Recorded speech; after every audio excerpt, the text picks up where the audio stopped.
Welcome to Titan Sports Update. My name is Mel Franks. Today we're going to visit with the Cal State Fullerton men's soccer coach, Bob Ammann. Bob, your 7th year. Are you itching to get started? Itching, yes, definitely itching. I'm excited about this group and looking forward to the season. You got a pretty good nucleus back, but you do lose your top 3 scorers and your goalkeeper to graduation. You had spring ball. A lot of people had a chance to step up.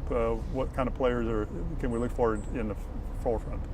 Well, we're really excited about the new players that are coming in, and I feel that as difficult as it is to replace some of the exiting seniors that we had, I think we will look to upgrade in a number of those positions, and are excited about the new players that have joined us. Let's start with some of the veterans. You got about 4 or 5 guys that have been in the program 3 or 4 years. Bobby Reese, Nick Swart, Jesse Escalante, and Mario Alvarez. He's a story in himself, I guess. And Jonathan Burt. Those guys are leaders by default or by example? No, really by example. Bobby's done a tremendous job, and he's really stepped up to be the leader of this group. With those other seniors, towing the line with him as well. But it's a very, very mature group and one of non-stars, really. That is probably the nucleus of the group and why I'm so happy about them. Some of the newcomers, you got some local guys and also a couple from across the pond coming from England. Let's talk about some of the newcomers. Really excited about the new guys. As a matter of fact, a number of them are looking very, very good, and we plan to implement them right into the starting position. Julian, Colin, and Jaime in particular, both older, mature guys. Jaime from a junior college transfer from Cerritos, very, very good kid that we're planning to be our left back right from the get-go. Colin is a physical specimen. He's 6'3". He's athletic, good on the ball. He's tough, and he will be penciled in the center of the park.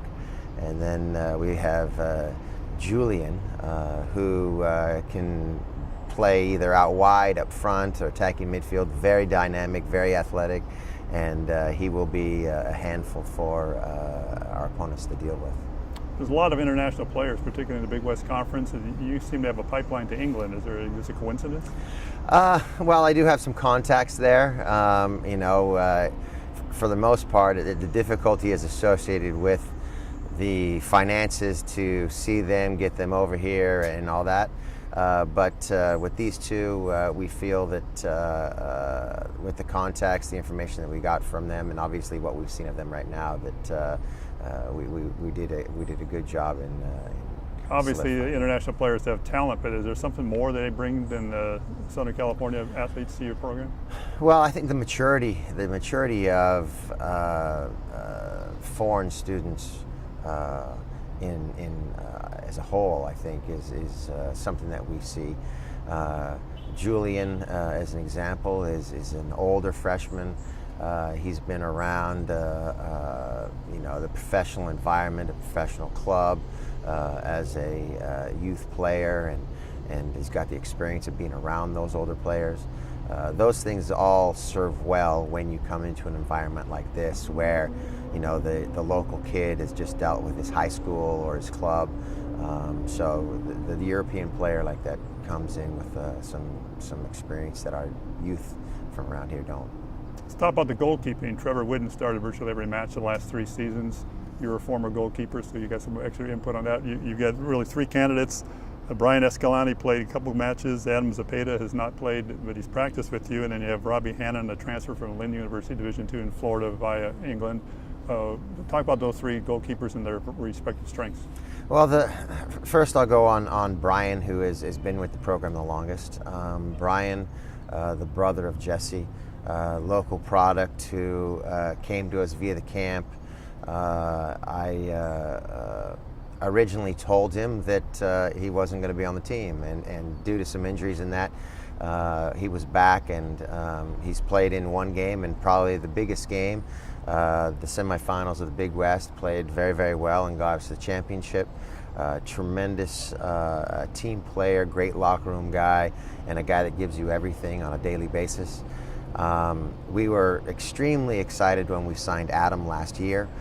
We really felt that Adam had the ability as a ex-youth national team player to come in and vie for the starting job last year with Trevor, but due to some clerical issues with the clearinghouse and eligibility, he was not able to compete last year, so he had to sit the entire year. He couldn't play during the spring either, but he was committed and trained really hard, and the things that we were so excited about we saw on a daily basis.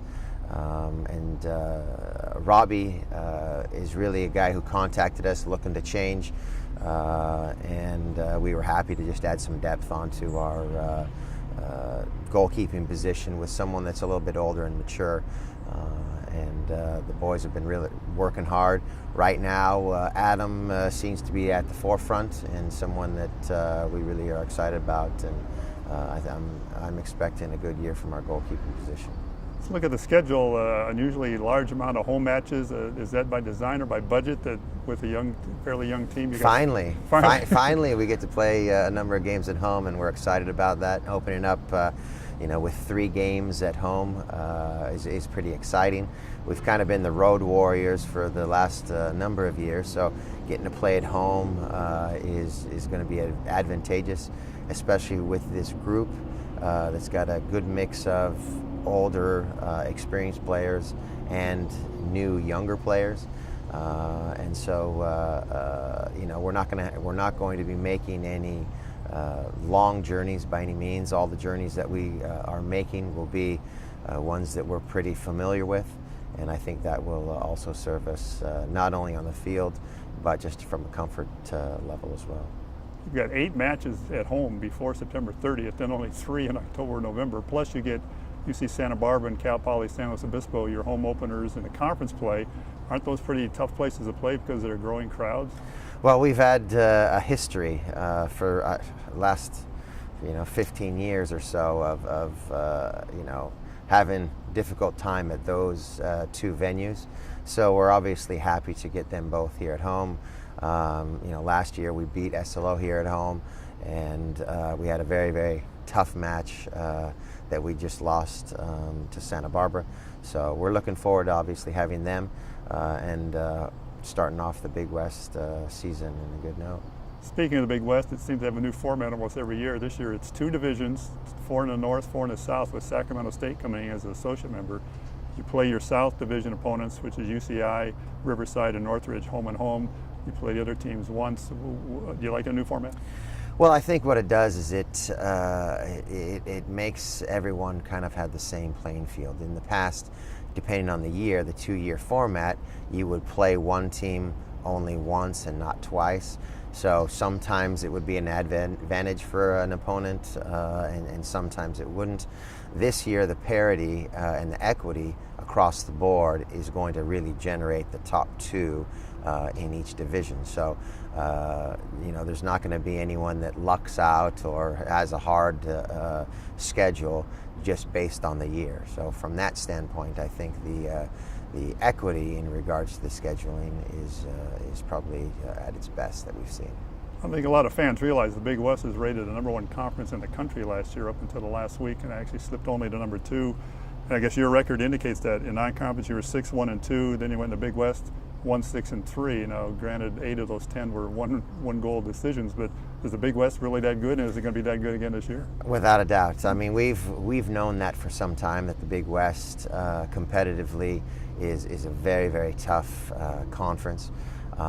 Every program continues to make strides, and if you look at the entire conference, not just our record prior to conference starting, but the entire conference, had a tremendous year last year, and as we were picked 3rd in the conference and we end up last, the teams that were picked last ended up in the Big West Championship. So, the equity, I guess the parity is second to none, and I expect the same this year. We constantly talk about that as much as we try to challenge ourselves in non-conference, nothing is like the schedule of the Big West, where every game is a knockout, drag-out fight, and last year was a perfect example of that, where apart from 2 games, we were either in overtime or in a very, very tight match in each of those 8 games, and could have gone either way. This year's coaches poll, which doesn't mean a whole lot, but you're picked 4th among 4 teams, but you also got a first place vote. Does that kind of tell you at soccer matches that every match can kind of go either way? Well, yeah, I mean, in soccer, if you look at the polls in general, basically what people go off of is what happened last year.